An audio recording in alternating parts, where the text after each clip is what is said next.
Hello दोस्तों, कैसे हैं आप लोग। उम्मीद करते हैं कि अच्छे होंगे और आपकी पढ़ाई अच्छी चल रही होगी। तो आज का ये जो वीडियो होने वाला है, ये यूपी टीजीटी पीजीटी का जो नेक्स्ट वैकेंसी आने वाली है उसके रिगार्डिंग हम ये वीडियो आज लाए हैं आपको। ठीक है, और इसमें हम केमिस्ट्री के सिलेबस को कवर करेंगे। ठीक है, तो आज मैं स्टार्ट करता हूँ इलेक्ट्रोकेमिस्ट्री। इलेक्ट्रोकेमिस्ट्री से मैं आज का क्लास स्टार्ट करता हूँ। इलेक्ट्रोकेमिस्ट्री में हमको पढ़ना क्या है, ठीक है, पहले इसको देखेंगे, फिर हम बेसिक से एकदम स्टार्ट करते हैं। तो इलेक्ट्रोकेमिस्ट्री, इलेक्ट्रोकेमिस्ट्री में हमको पढ़ना है मेनली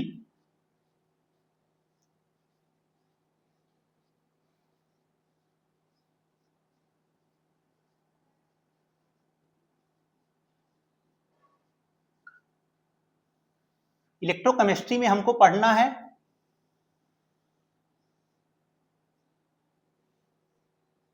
इलेक्ट्रोकेमिकल सेल के बारे में,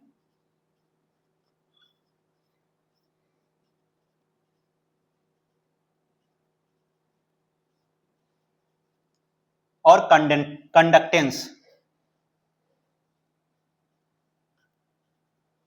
तो इलेक्ट्रोकेमिस्ट्री में हमको मेनली पढ़ना क्या है, इलेक्ट्रोकेमिकल सेल और कंडक्टेंस। और इलेक्ट्रोकेमिकल सेल को भी हम फर्दर दो पार्ट में पढ़ेंगे। एक तो होगा हमारा गैल्वेनिक सेल, या फिर इसी को बोलते हैं वोल्टिक सेल, और दूसरा हमारा होगा इलेक्ट्रोलिटिक सेल।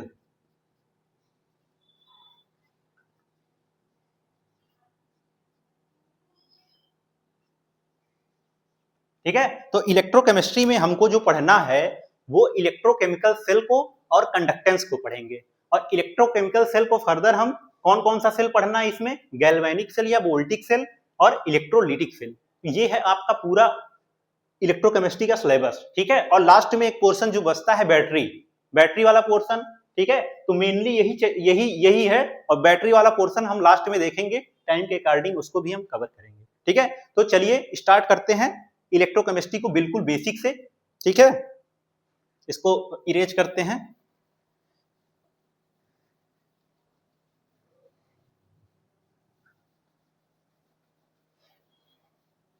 इलेक्ट्रोकेमिस्ट्री, इलेक्ट्रोकेमिस्ट्री जैसा कि हम जानते हैं कि रसायन विज्ञान क्या है, साइंस का एक ब्रांच है। रसायन विज्ञान क्या है, साइंस का एक ब्रांच है। ठीक है, और साइंस में हम एनर्जी को बहुत ज्यादा स्टडी करते हैं। इलेक्ट्रोकेमिस्ट्री क्या है, साइंस का एक ब्रांच है। ठीक है, और साइंस में हम एनर्जी को बहुत ज्यादा स्टडी करते हैं। और जब भी एनर्जी का जिक्र होता है, ठीक है, तो वहां इलेक्ट्रोकेमिस्ट्री का भी बात आती है। जब भी एनर्जी की बात आएगी तो वहां इलेक्ट्रोकेमिस्ट्री का भी जिक्र होता है। ठीक है, तो इलेक्ट्रोकेमिस्ट्री क्या है, साइंस का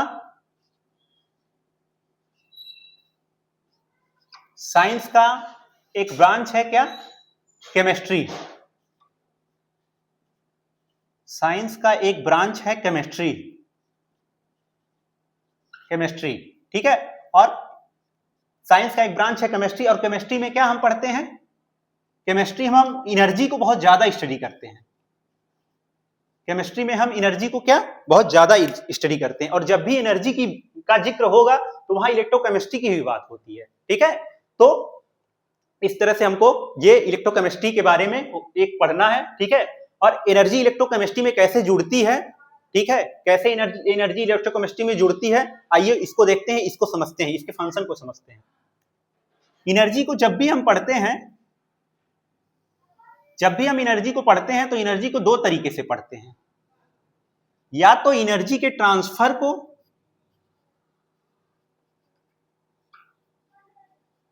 या तो एनर्जी के ट्रांसफॉर्मेशन को।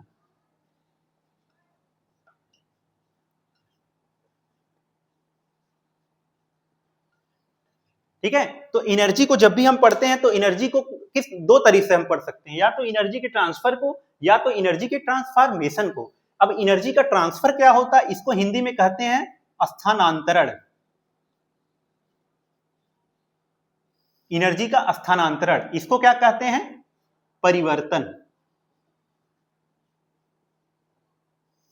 तो एनर्जी को हम दो तरह से स्टडी करते हैं, या तो एनर्जी के ट्रांसफर को, या तो एनर्जी के ट्रांसफॉर्मेशन को।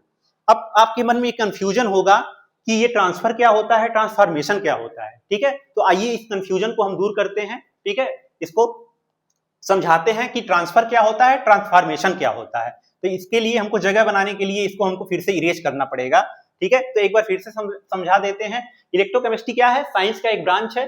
साइंस का एक ब्रांच है क्या है, केमिस्ट्री। ठीक है, और केमिस्ट्री में हम क्या एनर्जी को क्या करते हैं, एनर्जी को पढ़ते हैं। और जब भी एनर्जी की बात आती है तो वहां इलेक्ट्रोकेमिस्ट्री का भी जिक्र होता है। और ये एनर्जी इलेक्ट्रोकेमिस्ट्री में कैसे जुड़ती है, कैसे रिलेट करती है, तो एनर्जी जब भी हम एनर्जी को जब भी पढ़ेंगे तो दो तरह से पढ़ेंगे, या तो एनर्जी के ट्रांसफर को या तो एनर्जी के ट्रांसफॉर्मेशन को। ठीक है, एनर्जी का ट्रांसफर क्या होता है, इसी को हिंदी में कहते हैं स्थानांतरण। ट्रांसफॉर्मेशन क्या होता है, एनर्जी का परिवर्तन। ठीक है, तो इसको इरेज करके फिर से हम ट्रांसफर और ट्रांसफॉर्मेशन को देखते हैं, जगह बनाते हैं।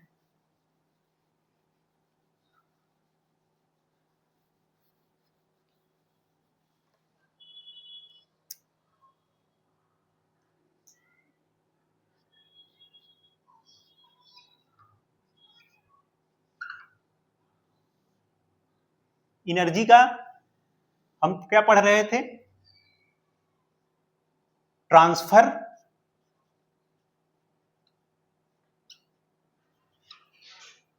और ट्रांसफॉर्मेशन।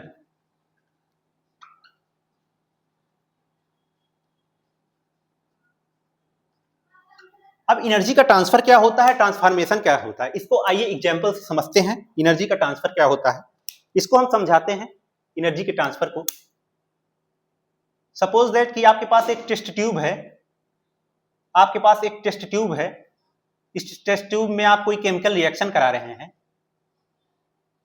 आपके पास एक टेस्ट ट्यूब है, इस टेस्ट ट्यूब में हम कोई केमिकल रिएक्शन करा रहे हैं। केमिकल रिएक्शन होते ही क्या होगा, ये ट्यूब की बाउंड्री क्या होने लगी है, गर्म होने लगी है। केमिकल रिएक्शन जैसे ही हुआ, ये ट्यूब की बाउंड्री क्या होने लगी, गर्म होने लगी।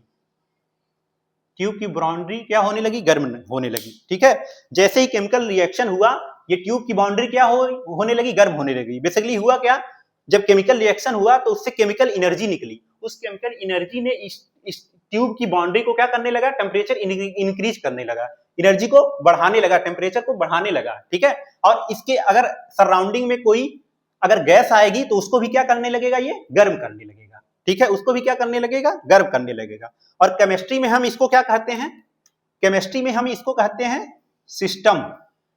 इसको क्या कहते हैं, सिस्टम। और इसके आसपास का जो सराउंडिंग होगा, ठीक है, उसको क्या कहेंगे, इसके आसपास का जो एटमॉस्फेयर होगा, जो इसके वर्किंग को इफेक्ट करेगा, उसको क्या कहेंगे, सराउंडिंग। इसको क्या कहेंगे, सराउंडिंग।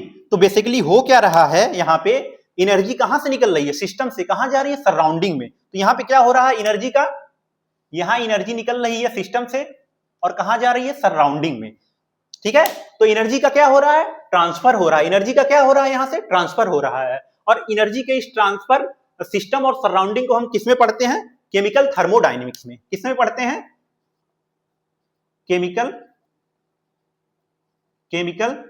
थर्मोडायनेमिक्स में, केमिकल थर्मोडायनेमिक्स में। तो एनर्जी के जब भी आपको कोई डाउट आए कि एनर्जी का ट्रांसफर हम कहां पढ़ते हैं, तो एनर्जी के ट्रांसफर को हम किसमें पढ़ते हैं, केमिकल थर्मोडायनेमिक्स में। ठीक है, ये समझ गए आप। अब ट्रांसफॉर्मेशन को देखते हैं। ट्रांसफॉर्मेशन में क्या होगा, ट्रांसफॉर्मेशन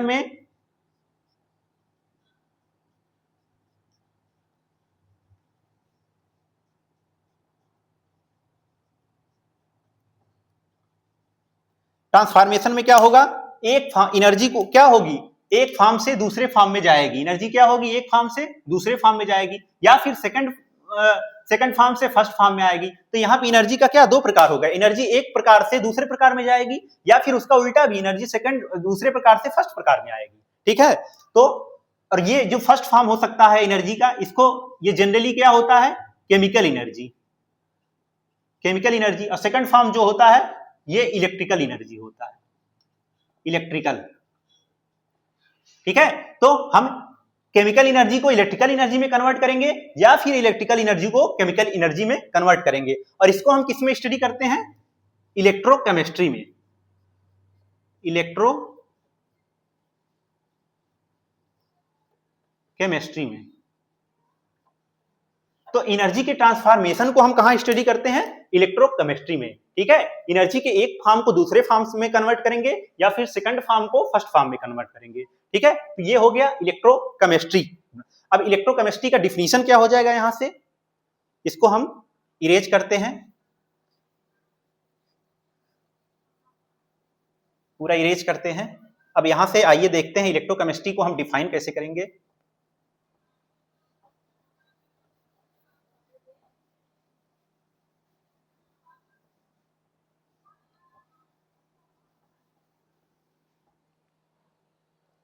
इलेक्ट्रोकेमिस्ट्री को डिफाइन करते हैं।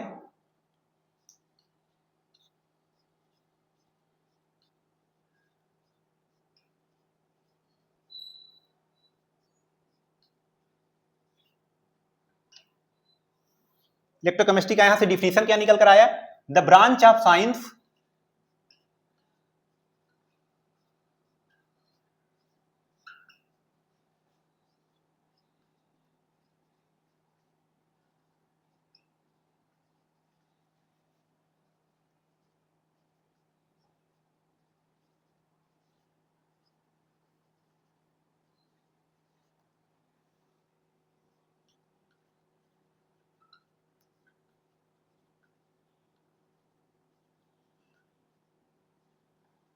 यहां से इलेक्ट्रोकेमिस्ट्री का डिफिनीशन क्या निकल कर आया?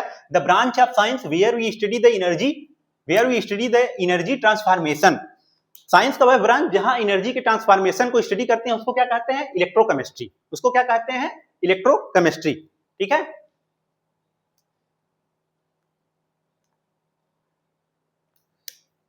यहां पे क्या होगा? या तो हम केमिकल एनर्जी से इलेक्ट्रिकल एनर्जी बनाएंगे, सी मतलब केमिकल एनर्जी, ई मतलब इलेक्ट्रिकल एनर्जी। तो इस इलेक्ट्रोकेमिस्ट्री में क्या करेंगे? या तो हम केमिकल एनर्जी से इलेक्ट्रिकल एनर्जी बनाएंगे या फिर इलेक्ट्रिकल एनर्जी से क्या बनाएंगे? Chemical energy. ठीक है, तो बेसिकली हम क्या जान गए यहां से? इलेक्ट्रोकेमिस्ट्री में हम क्या पढ़ते हैं? एनर्जी के ट्रांसफॉर्मेशन को, एनर्जी के ट्रांसफॉर्मेशन को। अब एनर्जी का ये जो ट्रांसफॉर्मेशन हो रहा है, इस ट्रांसफॉर्मेशन को कराने के लिए कोई टेक्निक तो होना चाहिए, कोई डिवाइस होना चाहिए ना। जैसे मान लीजिए आपको हम एक ग्लास दे दें और उसमें केमिकल रिएक्शन कराने के लिए सारा इंस्ट्रूमेंट दे दें, क्या वो आप केमिकल रिएक्शन करा के जो केमिकल एनर्जी निकल रही है उसको आप इलेक्ट्रिकल एनर्जी में कन्वर्ट कर सकते हैं? इसका जवाब होगा नहीं। उसके लिए आपके पास कोई डिवाइस होता है, कोई डिवाइस होना चाहिए, कोई टेक्निक होना चाहिए। तो उस टेक्निक को क्या कहते हैं? Electrochemical cell. उस टेक्निक को क्या कहते हैं? Electrochemical cell. अब यहां से नेक्स्ट टॉपिक निकल कर आता है इलेक्ट्रोकेमिकल सेल। इलेक्ट्रोकेमिकल सेल क्या होता है? इसको इरेज करते हैं। इलेक्ट्रोकेमिकल सेल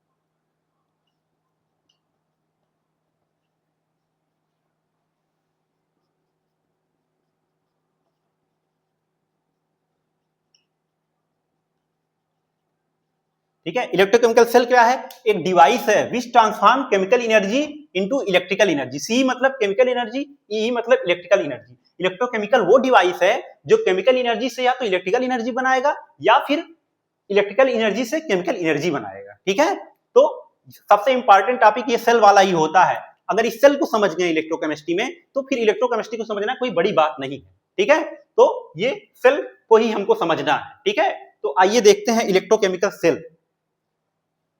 इलेक्ट्रोकेमिकल सेल जो होता है क्या होता है? एक डिवाइस क्या करता है? या तो इलेक्ट्रिकल एनर्जी से केमिकल एनर्जी बनाएगा या फिर केमिकल एनर्जी से इलेक्ट्रिकल एनर्जी को बनाएगा। ठीक है, तो इसी इलेक्ट्रोकेमिकल सेल को हमको देखना है। इलेक्ट्रोकेमिकल सेल, इलेक्ट्रो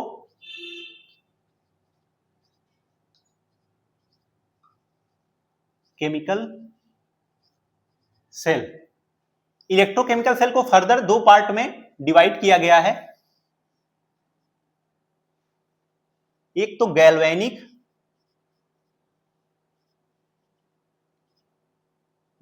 सेल, या इसी को हम दूसरा नाम कहते हैं वोल्टेइक सेल। गैल्वेनिक सेल या वोल्टिक सेल, दूसरा क्या होता है इलेक्ट्रोलिटिक सेल।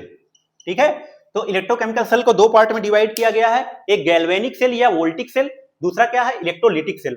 अब इसको आप कहेंगे कि दो पार्ट में क्यों डिवाइड किया गया है, क्योंकि काम भी तो दो है। एक तो हमको केमिकल एनर्जी से इलेक्ट्रिकल एनर्जी बनाना है और दूसरा काम क्या है इलेक्ट्रिकल एनर्जी से केमिकल एनर्जी बनाना है। तो काम के हिसाब से इसको डिवाइड कर दिया गया है। इसके दो काम है तो इसको दो पार्ट में डिवाइड कर दिया गया है। एक तो केमिकल एनर्जी से इलेक्ट्रिकल एनर्जी बना रहे हैं और दूसरा क्या इलेक्ट्रिकल एनर्जी से केमिकल एनर्जी बना रहे हैं। ठीक है, तो ये गैल्वेनिक सेल या वोल्टिक सेल क्या करता है, ये केमिकल एनर्जी से क्या बनाता है इलेक्ट्रिकल एनर्जी। गैल्वेनिक सेल क्या करता है केमिकल एनर्जी से क्या बनाएगा इलेक्ट्रिकल एनर्जी बनाएगा। और इलेक्ट्रोलिटिक सेल क्या करेगा इलेक्ट्रिकल एनर्जी से क्या बनाएगा केमिकल एनर्जी को बनाएगा।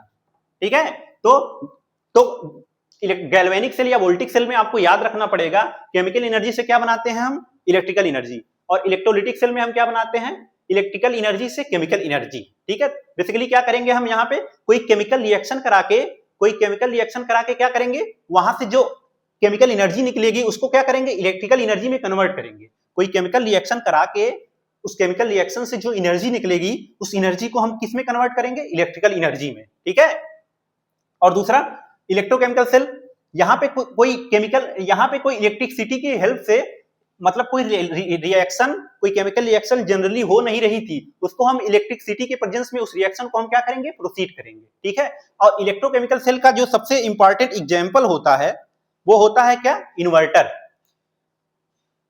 इलेक्ट्रोकेमिकल सेल का जो एग्जांपल होता है इन्वर्टर क्या है एक इलेक्ट्रोकेमिकल सेल है।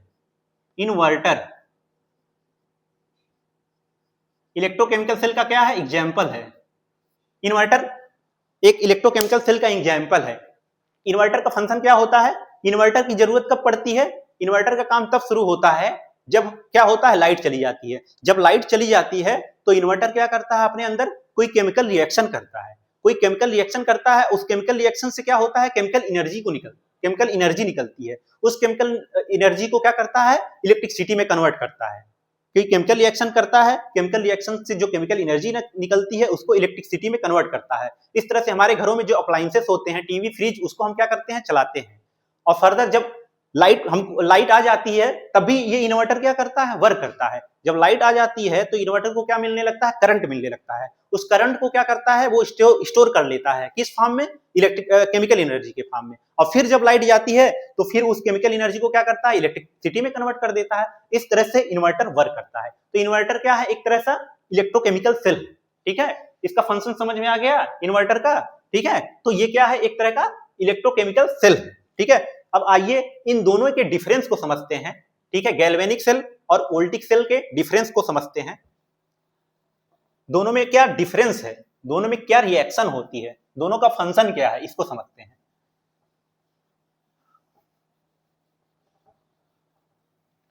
तो दोनों को डिफरेंस के फॉर्म में हम समझते हैं।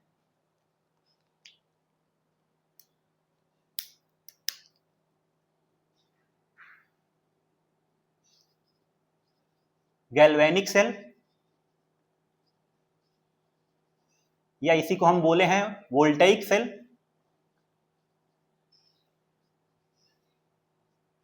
दूसरा क्या है इलेक्ट्रोलिटिक सेल।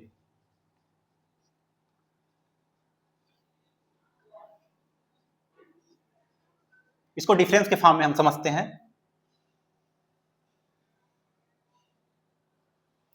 तो सबसे पहला डिफरेंस क्या है दोनों में इनके वर्किंग में। सबसे पहला डिफरेंस क्या है इनके वर्किंग में।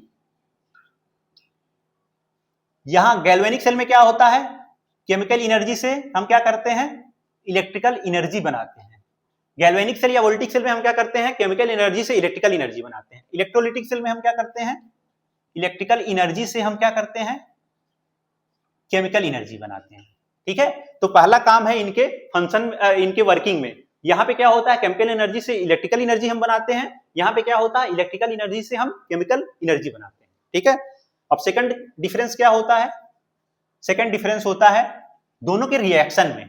सेकंड डिफरेंस क्या होता है, दोनों के रिएक्शन में। ठीक है, तो बेसिकली गैल्वेनिक सेल में क्या हो रहा है, केमिकल एनर्जी से हम क्या कर रहे हैं, इलेक्ट्रिकल एनर्जी बना रहे हैं। तो कोई केमिकल रिएक्शन करा के जो एनर्जी निकली है उस एनर्जी को हम क्या कर रहे हैं, इलेक्ट्रिकल एनर्जी में कन्वर्ट कर रहे हैं। तो बेसिकली हमको कैसा रिएक्शन चाहिए जिसमें एनर्जी निकले, ऐसी रिएक्शन चाहिए जहां पे एनर्जी निकले। तो किस रिएक्शन में एनर्जी निकलती है, वो रिएक्शन क्या होता है, exothermic reaction. Exothermic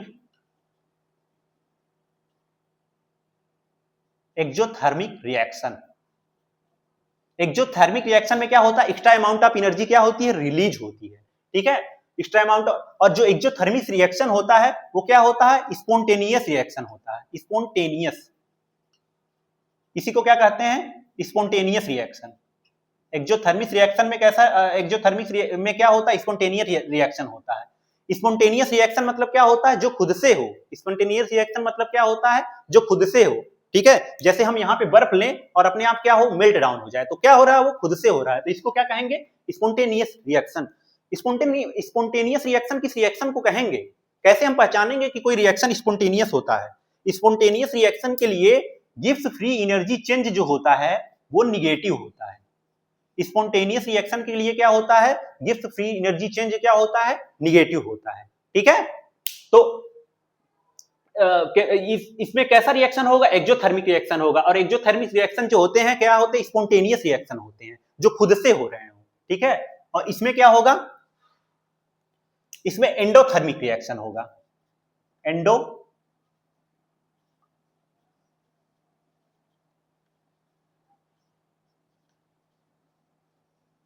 endothermic reaction generally कैसे होते हैं, नॉन स्पॉन्टेनियस होते हैं। कैसे होते हैं, नॉन स्पॉन्टेनियस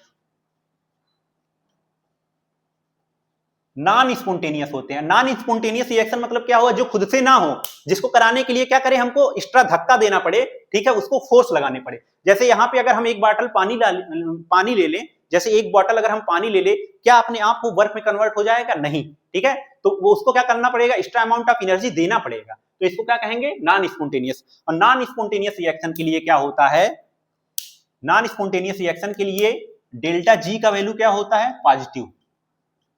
ठीक है, तो स्पॉन्टेनियस रिएक्शन में क्या होता है, डेल्टा जी का वैल्यू निगेटिव होता है, और नॉन स्पॉन्टेनियस में डेल्टा जी का वैल्यू क्या होता है, पॉजिटिव होता है। ठीक है, जनरली होता क्या है, कोई रिएक्शन हो नहीं रही थी, कोई जनरली रिएक्शन हो नहीं रही थी, उस रिएक्शन को कराने के लिए क्या करना पड़ा, एक्स्ट्रा हमको क्या करना पड़ा, इलेक्ट्रिसिटी देना पड़ा। उसको हम क्या करना पड़ा, इलेक्ट्रिसिटी देके हम उस रिएक्शन को करा रहे हैं। तो ऐसे रिएक्शन को क्या कहते हैं, एंडोथर्मिक रिएक्शन। डेल्टा जी का वैल्यू क्या होता है, पॉजिटिव होता है, और वो क्या होता है, नॉन स्पॉन्टेनियस होता है। ठीक है, यहां तक समझ में आया।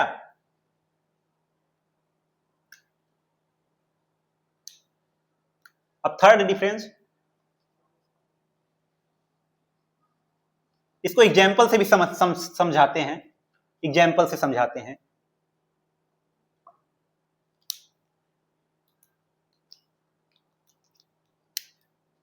एक एग्जाम्पल से समझाते हैं।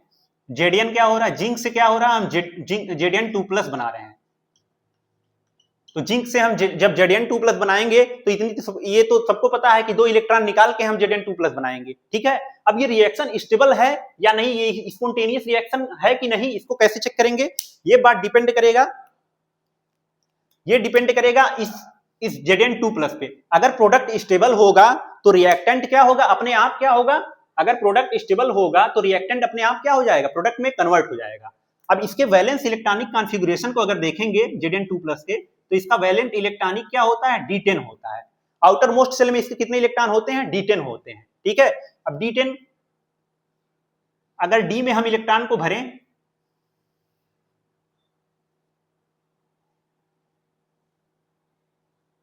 इलेक्ट्रॉन को हम भरें तो 1 इलेक्ट्रॉन, 2, 3, 4, 5, 6, 7, 8, 9, 10।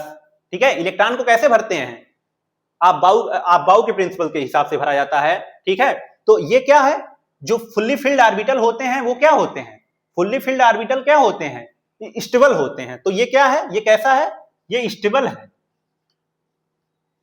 स्टेबल है, ठीक है।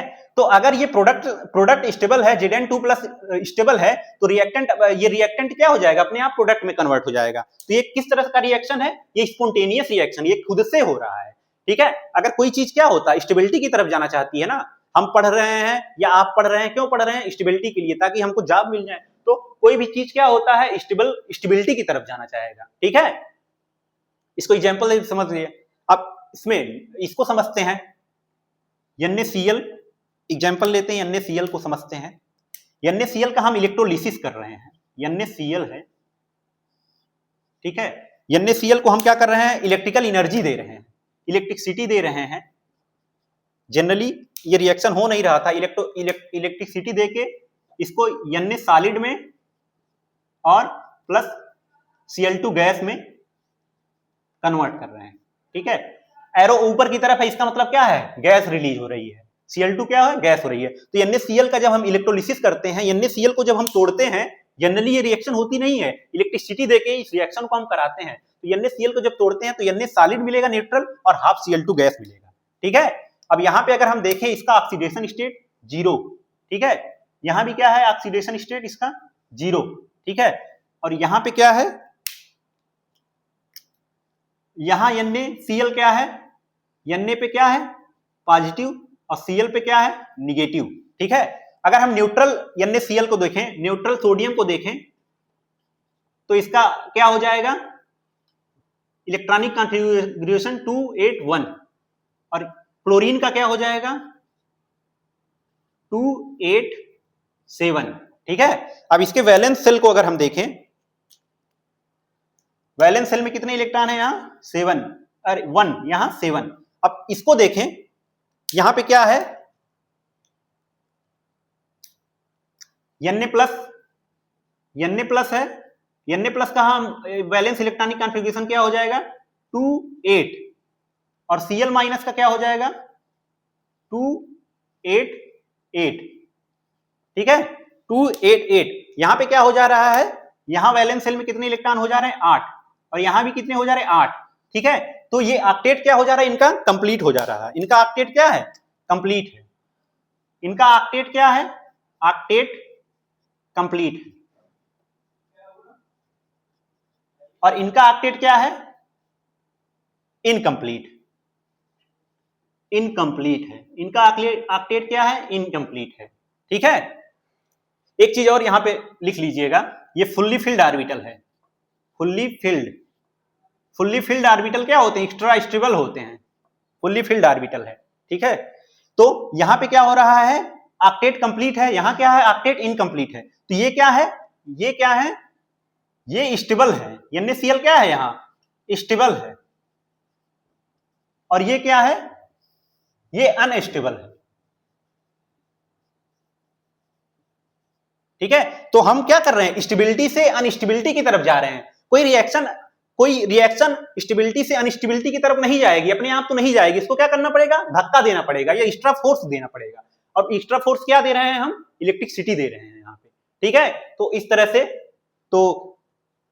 तरह से ये तीन डिफरेंस आपको समझ में आ गया, एग्जाम्पल भी हमने समझा दिया, ठीक है। अब एक चीज और इसमें देखते हैं, एक डिफरेंस और होता है, इसके लिए हमको इसको इरेज करते हैं। इतनी बातें आई थिंक आपको समझ में आ गई होंगी।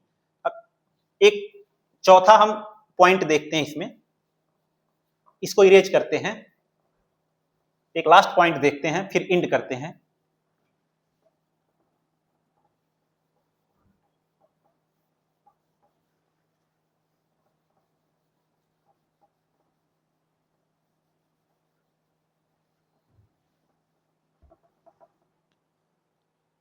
चौथा डिफरेंस को हम देखते हैं,